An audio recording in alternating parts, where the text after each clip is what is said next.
I went to 600 kilometers I drove, I think.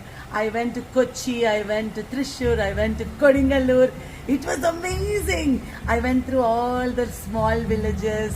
I ate at local shops. I had 2 workshops also. One Hindu workshop on creative writing, and I also inaugurated a 2-day seminar on current trends in English literature studies. Wow, that was at Kodingalur.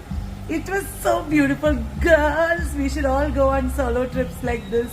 I feel so peaceful, so calm, so lovely, so empowered. This is beautiful.